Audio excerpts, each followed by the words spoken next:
ایک بھائی نے سوال کیا، جب ایک بندے نے غسل کیا ہے، اب وہ غسل کے بعد نماز پڑھنے جا رہا ہے، تو کیا وہ اب وضو کر کے جائے یا جو نہایا ہے اسی سے وضو ہو گیا ہے؟ اس کے متعلق کیا حکم ہے؟ دوسرا سوال یہ ہے کہ اگر کوئی کپڑے اتار کر نہایا ہے تو اب غسل سے پہلے اس نے جو وضو کیا تھا اسی سے جا کر نماز پڑھ سکتا ہے یا نہیں؟ دیکھیں، ترمذی شریف میں ایک حدیث حضرت امی عائشہ صدیقہ رضی اللہ تعالی عنہا سے مروی ہے۔ آپ فرماتی ہیں، کان النبی لا یتوضأ بعد الغسل، کہ حضور نبی رحمت صلی اللہ علیہ وآلہ وسلم غسل کے بعد وضو نہیں کرتے تھے۔ اگر کسی آدمی نے غسل کیا، وضو میں جو فرائض ہیں جن کا ادا کرنا ضروری ہے، جن کے بغیر وضو ہوتا ہی نہیں ہے، ان کو مکمل کیا، وہ 4 ہیں۔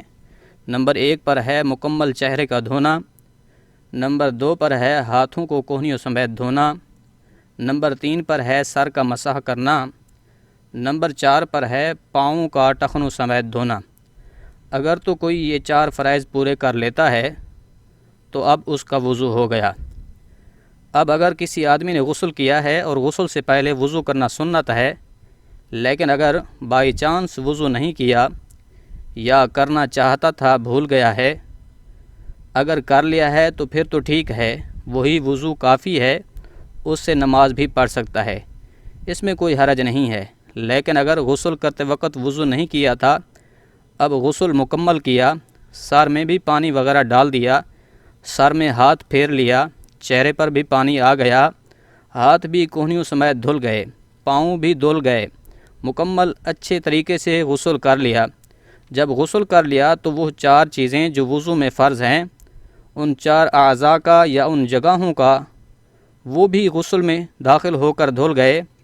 جب دھل گئے تو یہ بھی ایک وضو کے قائم مقام ہو گئے۔ لہٰذا اب وہ اگر نماز پڑھنے جائے گا تو الگ سے وضو کرنے کی ضرورت باقی نہیں رہتی۔ غسل کے بعد بغیر وضو کیے نماز پڑھ سکتا ہے، کیونکہ وضو تو پہلے ہو چکا ہے، وضو تو اس کا موجود ہے، اب وہ سیدھا جا کر نماز پڑھ سکتا ہے، اب وہ وضو نئے طریقے سے نہیں کرے گا، نئے سرے سے۔ اب ایک اور بات سمجھیں کہ ایک آدمی نے غسل کیا، سر نہیں دھویا، گلے سے نیچے پانی بہا دیا ہے، اب وہ اگر نماز پڑھنے جائے گا تو وضو کرنا پڑے گا۔ کیوں؟ اس لیے کہ وضو میں 4 اعضاء کا دھونا ضروری تھا، ان میں سے ایک سر کا مسح بھی تھا۔ اب اگر گلے کے نیچے سے دھویا ہے تو سر کا مسح ہی نہیں ہوا، جب مسح ہی نہیں ہوا تو پھر وضو بھی نہیں ہوا، جب وضو نہیں ہوا تو پھر نماز پڑھنے کے لیے وضو کرنا ہی پڑے گا۔ لیکن گلے کے نیچے سے پانی بہایا تھا، اب اسی نہانے کے دوران اس نے سر کا بھی مسح کر لیا، اب اس کا وضو بھی ہو گیا مکمل طریقے سے، کہ اگر گلے کے نیچے سے پانی بہایا تھا، ہاتھ پاؤں سب دھو لیے تھے، تو اب اس سے اس کا وضو بھی ہو گیا، اب اسے اس کے بعد وضو کرنے کی ضرورت باقی نہیں رہی، کیونکہ مسح کر لیا ہے۔ اگر مسح نہ کرتا تو وضو نہ ہوتا۔ یہ مسئلہ بہت ضروری تھا، امید ہے سمجھ آ گیا ہوگا۔ اگر سمجھ نہ آ سکی ہو تو جو سوال ہو لکھ کر بھیجیں، آپ کو جواب پیش کر دیا جائے گا۔